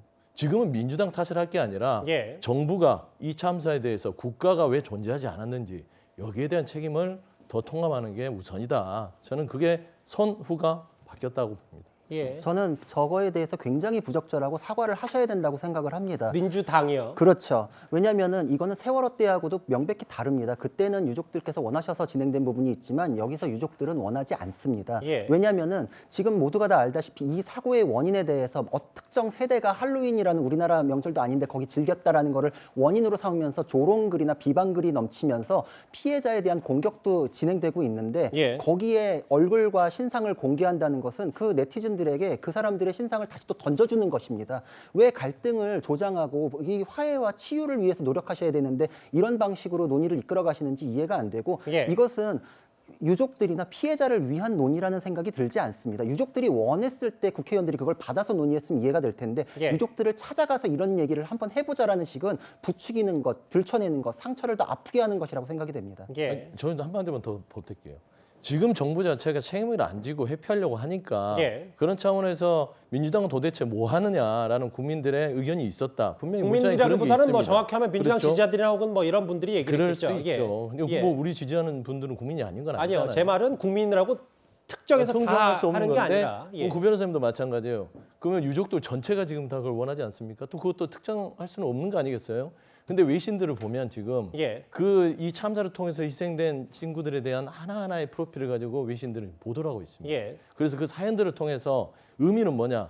국가가 책임지고 뭔가 진상규명을 해야 된다는 주장들을 하고 있어요. 그러니까 차라리 그렇게 얘기했으면 됐을 아니, 근데 텐데 예를 민주당은 이걸 마치 홍보를 해야 된다, 명단을 확보해야 된다, 적극적으로 하는 질책이 있으니까 뭔가 이걸 공론화 해야 된다라는 게 받아들일 입장에서 뭐 여당 말고 받아들일 입장에서 혹시 이거를 뭔가 좀 더 길게 끌어가라는 의도가 있는 거 아니냐라는 의심을 합리적으로 할 수 있는 그런 건 아닌지. 의견을 그 사람이 준 것이지 예. 지금 지도부에서 그게 논의된 건 아니잖아요. 예. 근데 이거를 가지고 기다렸다는 듯이 민주당 전체가 괴물이 된 것처럼 뭔가 정치에 뭔가 이걸 이용해 먹는 것처럼 얘기를 한다. 예. 결국엔 국민의힘이 이 자체를 넘어가도 될 걸 정쟁으로 끌어들인 어떤 당사자가 됐다. 저는 그렇게 보는 겁니다. 알겠습니다. 예. 안 하신다는 거죠? 지금 안 하기로 했지 않습니까? 그러니까 안 하신다는 거죠. 예. 뭐 서로 갑자기 얘기하셔가지고 깜짝 놀랐어요. 예. 그런데요, 국민의힘도 아직까지는 수사 중인, 그러니까 온라인 상에서만 떠돌고 있는 이른바 특정 탈을 쓴 사람들이 참사 직전에 바닥을 미끄럽게 만들었다. 이 의혹을 국회로 가져왔습니다. 지금 이 사안의 진실을 두고 온갖 얘기들이 다 떠돌고 있습니다. 우발적으로 발생했다는 말씀도 있고 어떤 불순 세력이 개입했다는 얘기도 있고 이 내용들이 명명백백하게 국민들한테 밝혀져야 됩니다. 청장님, 네. 앞에 보이는 민주노총 홈페이지에 이게 떴다고 그러는데 이게 사실입니까? 민주노총에 관계된 사람이 2사람이 현장에 사망했다고 그러는데 이게 사실이냐고요. 이게 홈페이지에 뜬 게 맞습니까? 민주노총 홈페이지에 방금 보여주신 화면과 같은 게 떴다고 저도 보고를 받았습니다. 옆에 탈 쓴 사람들, 네. 특정 정당 관계자라고 많이들 얘기합니다. 단서를 들고 현장을 지휘했다는 얘기를 합니다. 오늘 특수본 기자 브리핑이 있었고요. 지금 보여주시는 이 사진에 대해서 조치를 1차 확인한 것을 공개한 것으로 알고 있습니다. 다음 동영상. 제가 조금은 민주노총 관계자가 그분들이 거기 그 장소에 있었다는 것 자체가 이게 사실이 아닐 수도 있다. 또는 이게 다른 사람들의 어떤 조작일 수도 있다. 뭐 이런 의문도 가졌었고요. 거기서 거기에 대해서 이게 사실이냐를 제가 확인을 한 겁니다. 어제 이만희 의원은 불순 세력 개입설 아니냐. 일부 탈을 쓴 어떤 특정 탈을 쓴 사람들이 뭔가 이 참사의 원인 중에 하나 아니었냐라는 얘기를 하다가 뭐 민노총 얘기가 나왔고 민노총이 바로 응징이라는 단어를 썼고 오늘 또 부랴부랴 해명을 했는데 글쎄요, 뭐 이제 저희가 앞서도 얘기했다시피 뭔가 이제 확인되지 않고 온라인상에서만 유포되는 것들을 국회를 가져와서 정쟁화시킨 게 과연 지금 참사 애도 기간이 뭐 아무리 공식기적으로 끝났다고 해서 옳은 일인지 뭐 이 부분이 좀 저희가 궁금하거든요. 일단 지금 이제 당시에 우리가 현장 보도나 그 현재 기자들의 이야기에 따르면 당시에 그 현장에 있었던 분들의 증언에 따르면 그 이제 앞으로 밀려갈 때 돌격 밀어라고 했다는 이야기가 있었다는 이야기가 있었어요. 그것도 현장 밑바닥이 굉장히 미끄러웠다는 증언들이 있었습니다. 그래서 지금 경찰은 CCTV를 통해서 분석을 한다고 그러는데 제가 그때 제안 드린 거는 CCTV뿐만 아니라 당시 주변에 있었던 많은 사람들이 찍었던 동영상 화면을 확보해야 된다. 왜냐하면 소리가 중요하거든요. 그래서 확보를 해야 된다라는 이야기를 하는데 당시에 이제 이런 여러 가지 사진을 보면 당시에 이제 각시탈 모양을 썼던 두 분이 계세요. 두 분이 이제 이 뭔가 들고 이제 있는데 이게 이제 이 아보카도 오일 같다라는 그런 일부가 지적이 있었어요. 그러니까 더 특정하지는 않겠습니다. 아직 사실이 확인되지 않았기 그래서 때문에. 경찰에서는 확인해 보니까 그게 아니라 예. 빔이라는 그러니까 양주를 들고 있었다 이렇게 경찰이 이제 확인을 했습니다. 예. 이제 그런 등등 이제 왜냐하면 각종 현장에서 찍었던 사진 중에서 많은 보는 분들이 이런 의심이 있다 등등에 대해서 이제 제기하는 문제들이 있거든요. 그렇다면 도대체 누가 밀으라고 했나 이것도 이제 경찰이 지금 찾아내야 될 거 아니겠습니까? 예. 이제 그런 부분에 대한 각종 제기되는 의문에 대해서 뭔가 이제 좀 경찰이 확인을 해야 된다. 아마 그런 차원에서 이제 이만희를 질의한 거 아닌가 그런 생각이 듭니다. 뭐 질의 취지는 그렇다고 하더라도 저 부분이 일단 온라인상에서 그리고 일부 요즘 마녀 사냥 부분에 대해서 참사에 대한 국민적인 이제 관심과 여러 정서들도 수준이 많이 높아졌기 때문에 네. 확인되지 않은 사실 국회로 가져와서 또 이런 특정 마녀 사냥처럼 보일 수 있는 부분은 국회의원 좀 자제해야 되는 거 저는 아닌가? 이렇게 생각은 해요. 예를 들어서 민주노총 홈페이지에 예. 뭐 이제 사망자와 관련해서 떴다는 거죠. 예. 떴으면은 일단 보통 사람들은 민주노총이 자기들 입장을 내놓은 거기 때문에 그 부분과 관련해서 저는 경찰청장한테 물어볼 수 있다고 생각해요. 예. 민주노총 홈페이지 이런 게 떴는데 네. 이 부분에 대해서 진상을 파악해봤습니까? 라고 얘기를 할 수 있는데 그 무슨 탈 부분 있잖아요. 예. 이거는 사실 저희 어떤 이른바 좀 신뢰성 있는 뭐 인터넷 매체나 이런 곳에서도 전혀 다루지 않는 거예요. 예. 그냥 어디 뭐 유튜브 뭐 이런 데에서 일부 이제 문제 제기를 한 것을 저도 봤는데 그 근거가 명확치 않아요. 얼마 전에 뭐 무슨 머리띠 뭐 이런 사람도 결국 조사했는데 사실이 아닌 걸로 밝혀졌잖아요. 무혐의 나왔습니다. 그런 것들이 굉장히 많이 돌아다니게 됩니다. 이런 사건들이 있을 때는. 예. 그러니까 적어도 이만희 의원이 그거를 이제 국회 차원에서 본인이 질문을 하려고 한다면 객관적으로 확인된 내용 그거 외에 본인이 사실이라고 믿을 정도의 어떤 확인이 필요해요. 예. 그런데 이 무슨 탈 부분은 그 정도는 전 아니라고 생각하거든요. 예. 그런 점에서 본다면 이만희 의원이 단순하게 민주노총 홈페이지에 뜬 거 질문 외에 무슨 탈까지 질문한 것은 좀 너무 나간 것이다 이렇게 생각합니다. 뭔가 정쟁화되는 것, 이 부분에 대해서는 좀 더 국회의원들도 주의를 기울여야 될 것 같습니다. 참사 관련된 얘기까지 하나하나 만나봤습니다. 다음 주제 한동훈 장관에 오랜만에 집중을 해보겠습니다.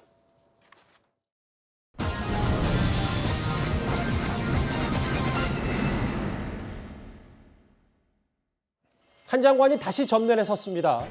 야당에서 윤석열 정부가 마약 수사에 집중하느라 이 참사, 사고를 대비하지 못한 것 아니냐는 지적에 유언비어라고 일축을 한 건데요. 근데 이 과정을 시간대별로 화면부터 먼저 만나보겠습니다. 이태원 참사 사건과 관련해서 한동훈 장관이 추진하는 이른바 마약과의 전쟁이 원인이다. 이런 주장이 계속 나왔어요. 저는 김어준 씨나 황운하 의원과 같은 직업적인 음모론자들이 이 국민적 비극을 이용해서 정치 장사를 하는 건 잘못된 거라고 생각합니다. 그리고 공당이 거기에 가세해서는 안 된다고 생각합니다. 그리고요, 어제 오늘 한동훈 장관 이렇게 다시 한번 답을 했습니다. 만약에 본인께서 이 자리에서 황운하 의원을 향해서 직업적인 음모론자라고 하셨다면 그 부분에 대해서는 사과를 해주시기를 부탁드리고요. 저는 음해를 받은 당사자로서 할 수 있는 얘기라고 생각합니다. 그 당사자가 사과를 하지 않겠다고 하므로 잠깐 정회를 하도록 하겠습니다. 회의를 속개하겠습니다. 한동훈 법무부 장관께서는 그 발언의 취지가 뭔지, 사과할 의사가 있는지를 분명하게 말씀해 주시기 바랍니다. 저는 사과할 뜻은 없습니다. 사과할 뜻이 없다고요?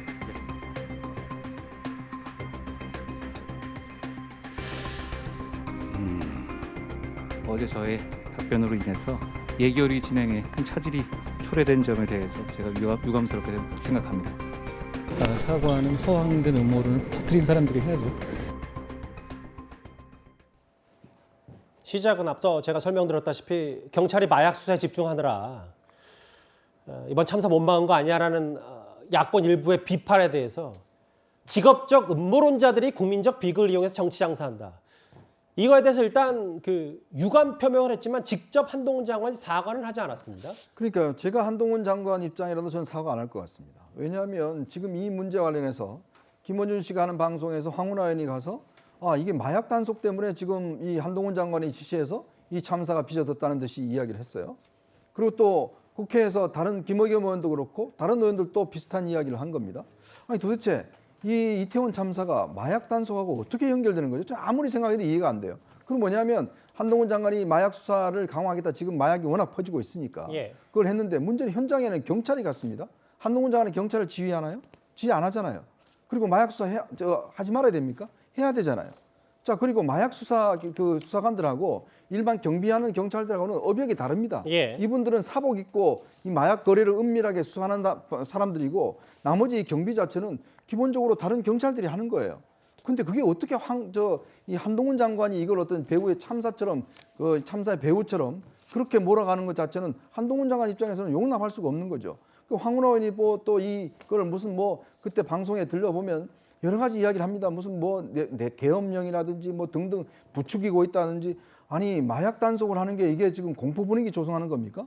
그건 당연히 해야 되는 거 아니겠습니까? 근데 그거를 갖다가 지금 전부 다 한동훈 장관 책임인 것처럼 이야기하는 것에 대해서 한동훈 장관은 이건 음모라라고 이야기하는 것은 저는 본인으로서는 당연히 항변할 수 있는 이야기다 이렇게 생각이 듭니다. 사과는 허황된 음모론을 퍼뜨리는 사람의 몫이다. 그리고 가짜 뉴스를 퍼뜨린 사람은 끝까지 책임지는 그런 국가적 문화를 만들어야 된다는 취지의 발언도 오늘 한동훈 장관이 했습니다. 반면 오늘 민주당 황운하 의원은 기자회견까지 자청을 했습니다. 한동훈 법무장관이 국회회의장에서 국회의원을 특정하여 공연히 모욕적인 표현을 함으로써 완벽하게 모욕죄를 저질렀습니다. 현행범으로 체포되어야 할 수준의 명백한 범죄입니다. 윤석열 대통령이나 한동훈 장관이나 검사 출신들의 공통점은 절대로 사과하지 않는다는 겁니다. 자신의 잘못이 드러나면 그걸 다시 상대방에게 덮어씌우기를 하거나 주객 전도의 프레임을 짜가지고 국면을 전환시키려 합니다. 저 기자회견은 오전에 있었고요. 속보가 또 하나 들어왔습니다. 아하, 예. 오후에 황운하 의원이 실제로 한동훈 장관의 저 발언에 대해서 모욕죄로 고소를 했습니다. 한동훈 장관의 발언은 국회 모욕이다, 정치 테러다, 격앙된 반응을 쏟아냈는데 일단 서영주 대변인님. 네. 일단 음모론에 대해서 명백한 범죄다. 직업적 음모론자가 본인에 대해서는 긴급 체포 정도 될 사안이다. 이렇게 황 의원은 보고 있네요. 그러게 말입니다. 근데 이제 한동훈 장관의 태도 자체는 상당히 좀 올바르지 않은 것 같아요. 이게 본인의 스타일이라고 하지만 예결위에 나와서 뭐 한동훈 의원이 얘기할 수 있죠. 지금 이태원 참사가 얼마나 엄중한 상황입니까? 그러다 보니까 왜 마약 수사는 경찰에 투입이 됐고 왜 경비 인력은 하나도 없었냐 하는 의문에서 의혹 제기를 한 것뿐이에요. 여러 가지 시각에서 볼 수 있는 거 아닙니까? 그러면 거기에 대해서 그걸 가짜 뉴스라고 볼 수도 없어요. 지금 보면 경찰이 오늘 영상 관련된 서장, 구청장 입건했지만 아직도 경찰 수사에 대해서 셀프 수사를 하니까 미적거리잖아요. 그러니까 특검을 해야 돼요.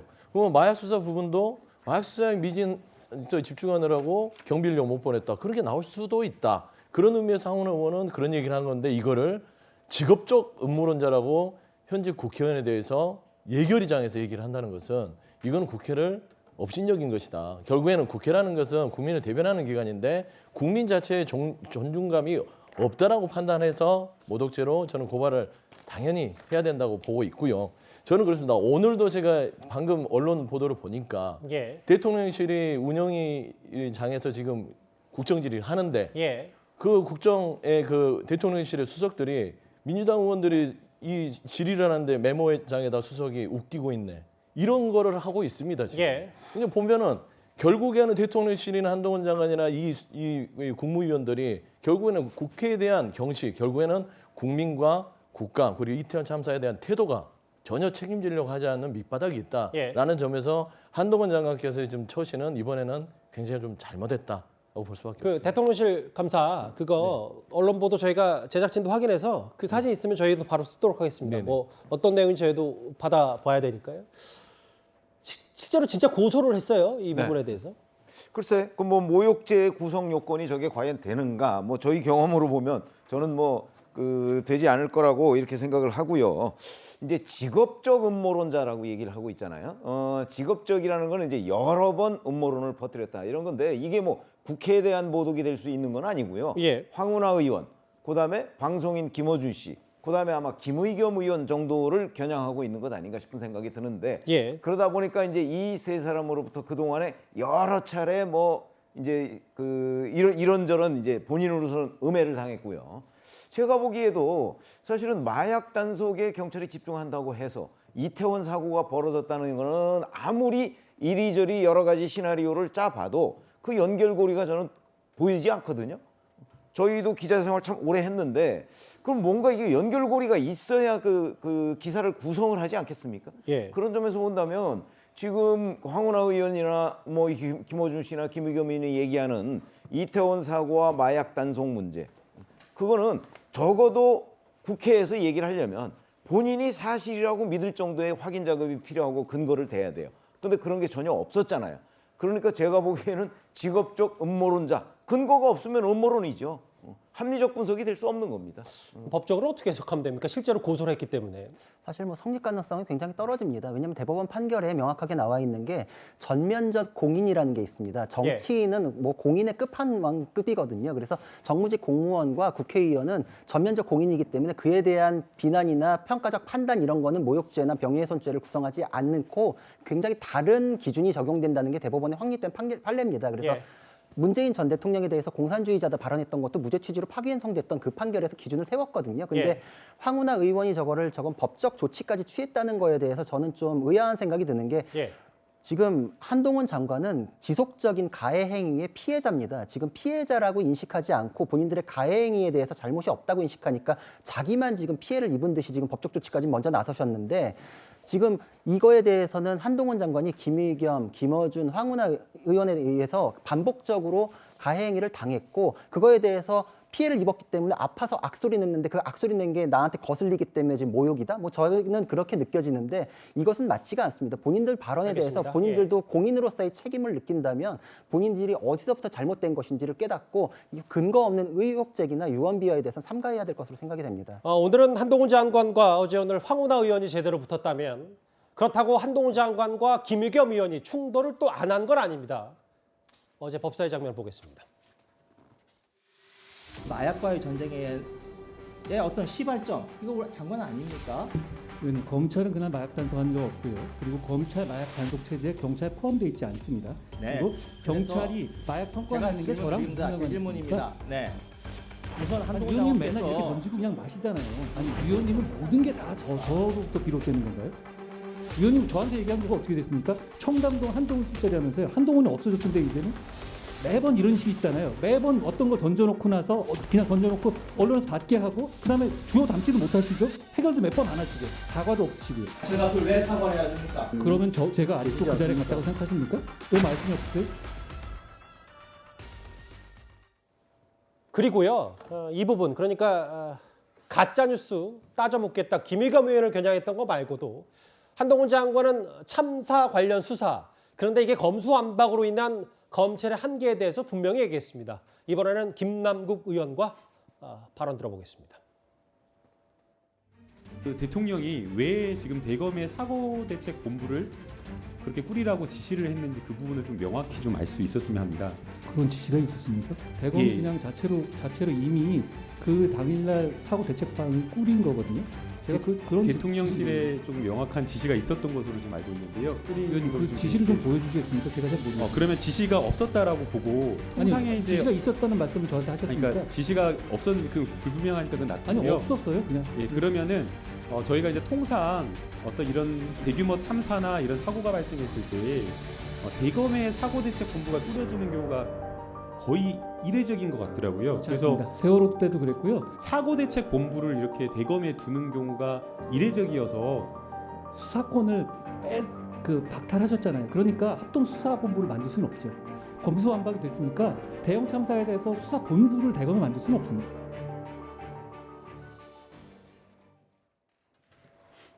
김의겸 의원 가짜 뉴스 아니냐, 마약 관련 수사, 뭐 이 부분도 해서 끝까지 책임 묻겠다. 그리고 검수완박 부분에 대해서 김남국 의원이 한계를 말씀하시지 말라고 했더니 아니 뭐 검수완박 이후에 검찰 혹은 법무부가 적극적으로 대응할 수 있는 부분은 사실상 경찰과의 긴밀한 협조 이 정도 언론적인 수준이다. 그러니까 근거 없이 질한 부분에 대해서에 대한 거는 한동훈 장관이 꼬집고 있네요.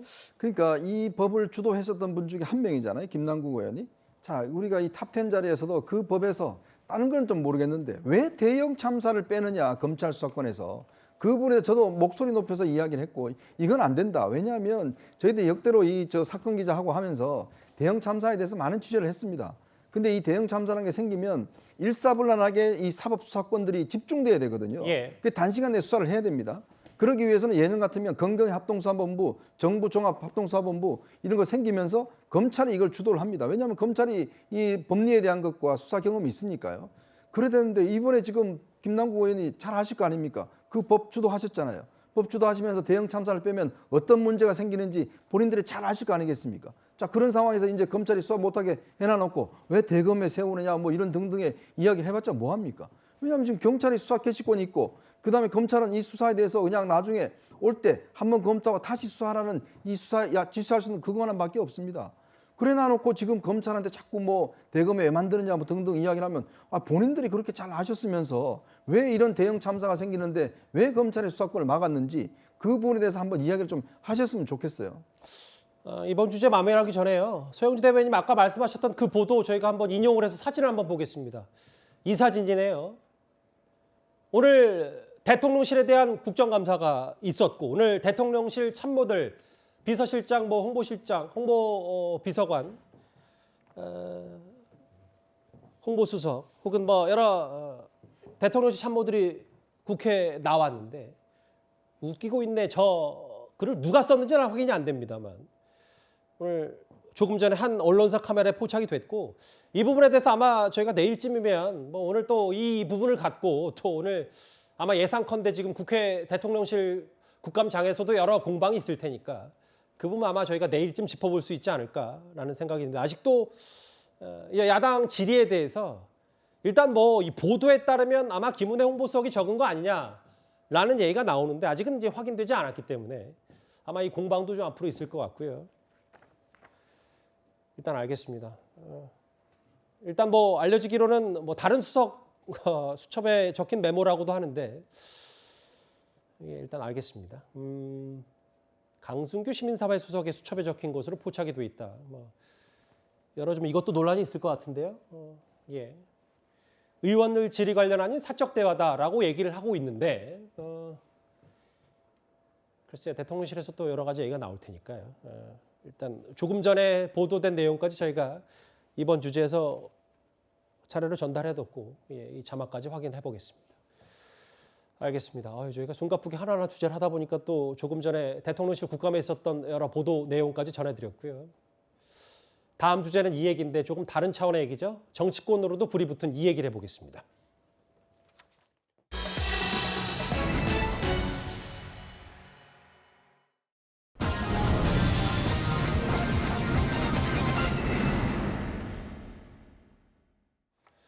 예, 이 뉴스요. 풍산 계획입니다.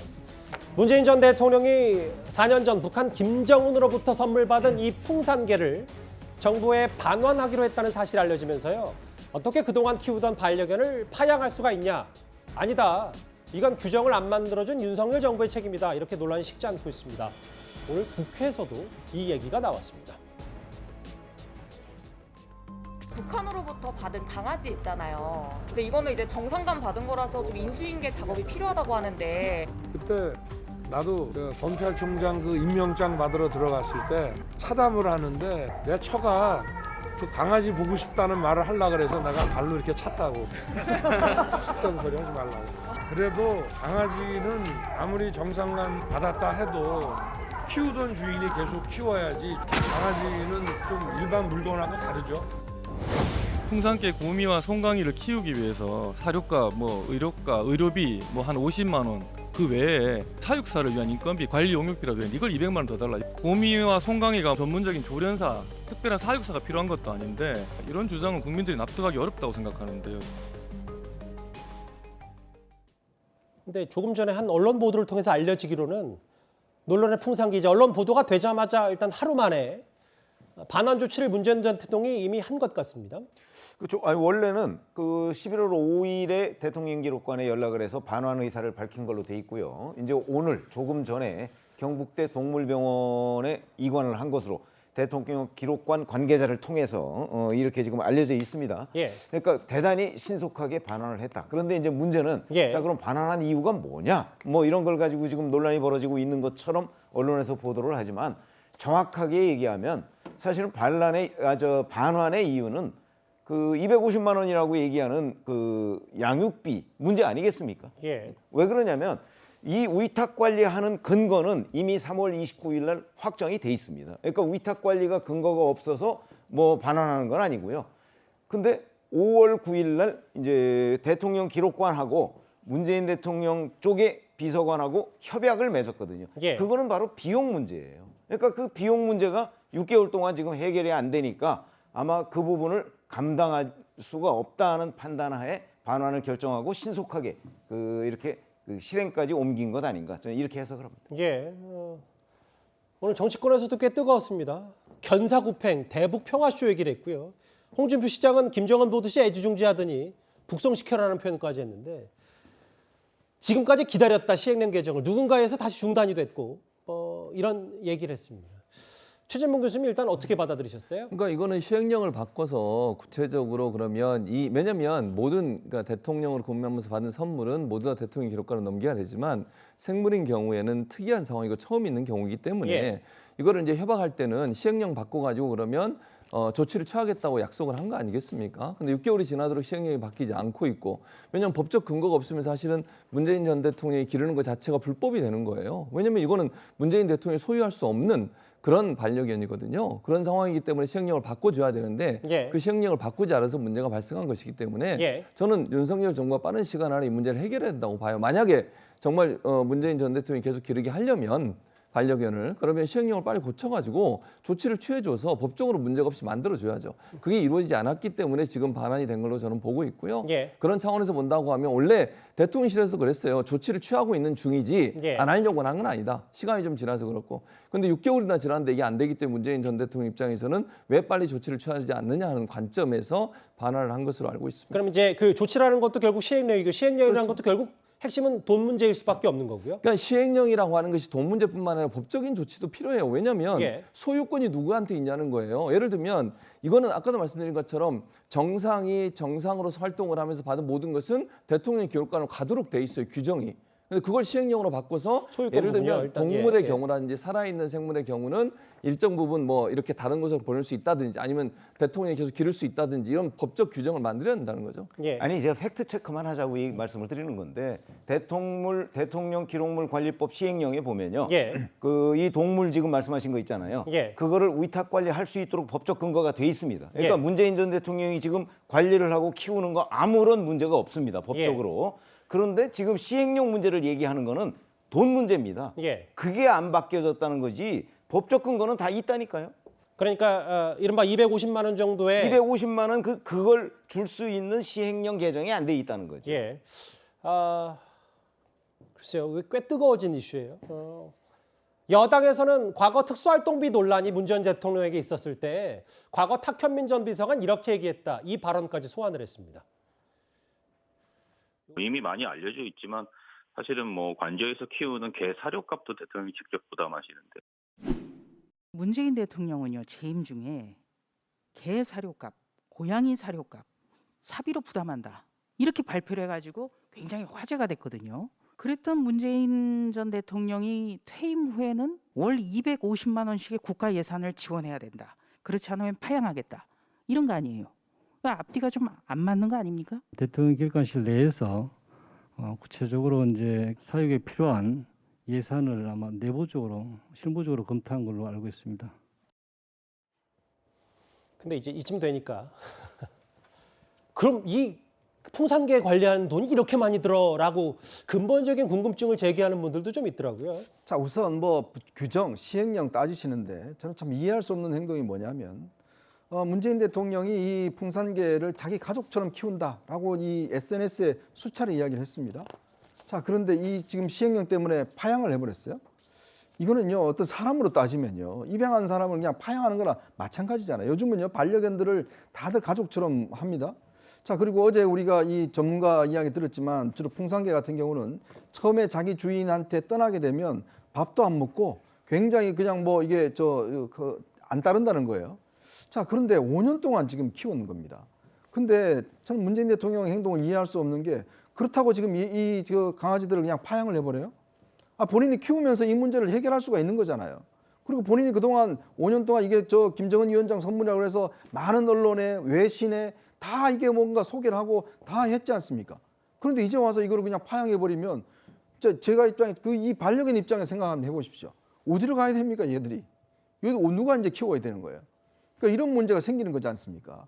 그러니까 이게 어떤 뭐 절차상 이거는 사람들의 문제고 그걸 해결하면 되지만 반려견 입장에서 볼 때는 당장 지금 경북대 수의과로 가서 지금 거기서 바로 이제 건강 체크하고 바로 지금 딴 데로 간다는 거 아니겠습니까? 이런 장면들을 많은 반려견 키우시는 분들이 이해를 하겠습니까?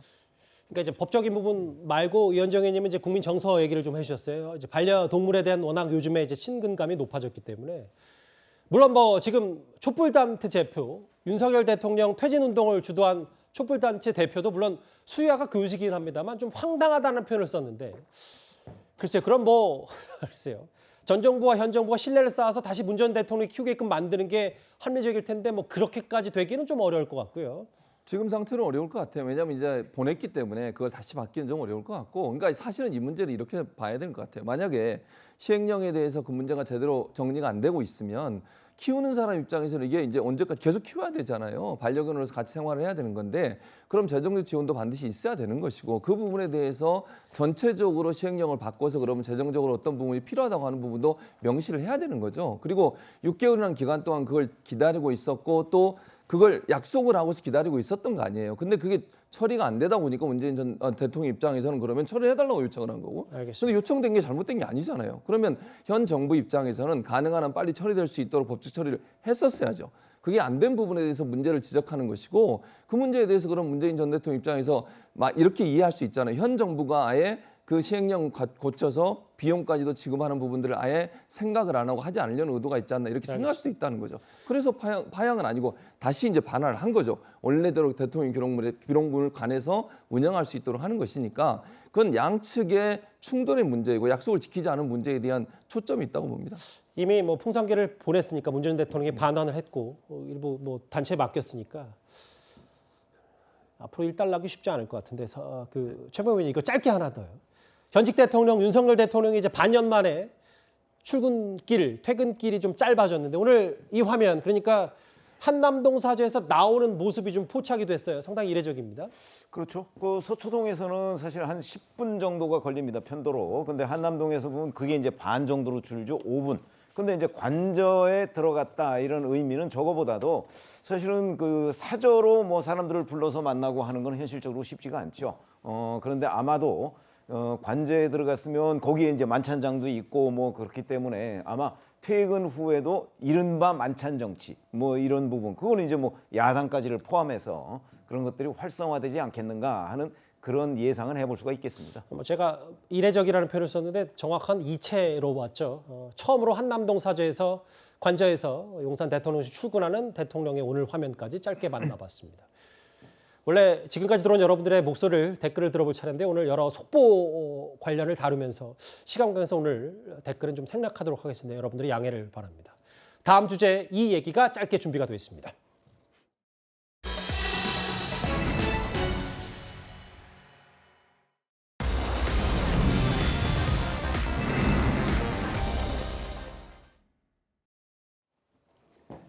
고 장자연 씨 사건 관련해서 유일한 증인을 자처하다가 여러 증언 논란 혹은 기부금 전용 의혹을 받고 돌연 해외로 떠난 윤지호 씨가 본인 SNS에 장문의 글을 남겼는데요. 이 얘기를 좀 하나하나 해보겠습니다. 윤지호 씨 얘기가 뭐 종종 이렇게 간헐적으로 나오는데, 본인은 내부 고발자이며 공익 제보자이다. 잘 살아갈 수 있는지 보여드리고 증명할 것이다. 일단 송지현 의원님, 여전히 본인을 공익 제보자라고 주장하고 있습니다. 뭐 그 공익 제보자 지위라는 거는 제일 처음 신고를 하면 지위자가 될 수 있지만, 그 공익신고자 보호법에 따르면 그게 잘못된 일로 사위의 어떤 행동으로 신고를 하고 나면 그 공익제보자 신고 때로부터 소급해서 그 지위가 박탈될 수 있는데요. 지금 같은 경우는 권익위원회에 신고했는 게 아니라 국회의원에게 신고했기 때문에 그 부분에 대한 유지를 하고 있다라고 당사자는 이야기를 하지만, 지금 받고 있는 여러 가지 혐의를 생각한다면 공익제보자의 지위를 박탈하는 것도 필요하지 않을까, 그렇게 생각합니다. 근데 지금 알려지기로도 승 의원님이 이 부분 좀 전문가시니까, 네. 윤지호 씨 인터폴의 적색 수배 발령인데 뭐 현 정부 혹은 뭐 우리 정부 당국이 할 수 있는 게 없는 건지, 왜냐하면 뭐 SNS는 올릴 수 있어도 캐나다와 우리 뭐 여러 범죄인 인도 조약도 잘 맺어져 있을 텐데 예. 적색 수배 조치가 왜 안 내려지는지, 이 부분이 근본적인 궁금증이거든요. 먼저 체포영장이 발부되고 적색 수배라는 거는 각 나라마다 조금씩 다른데 그 사람의 위치를 파악하는 거예요. 그리고 적색 수배가 있을 때 그 사람의 신원을 확보하는 나라도 있고 확보하지 않는 나라도 있는데, 캐나다는 아마 확보하지 않는 걸로 제가 확인을 했습니다. 그리고 윤지호 씨는 지금 대한민국 국적뿐만 아니라 캐나다 국적의 시민권자인지 영주권자인지는 정확하지 않지만 그 나라의 어떤 그 체류를 할 수 있는 적법한 어떤 권한이 있기 때문에 지금 여권 무효화만으로는 불법 체류자가 아닌 것 같습니다. 그러면 결국 할 수 있는 일은 범죄인 인도 조약인데요. 체포영장 발부받으면 범죄인 인도 요청할 수 있으니까 그 부분에 대해서는 지금 그 법무부에서 열심히 송환 중이다, 이런 이야기를 하고 있으니까 조금 더 지켜보시면 되지 않을까, 그렇게 말씀드리겠습니다. 그게 절차가 생각보다 복잡한 모양입니다. 이제 만약에 우리나라 기억하시잖아요. 우리나라에서도 뭐 이렇게 그 미국의 송환을 받으려고 했을 때 그 고등법원에 재판했듯이 아마 캐나다에서도 재판 과정이 필요하지 않을까 그렇게 생각합니다.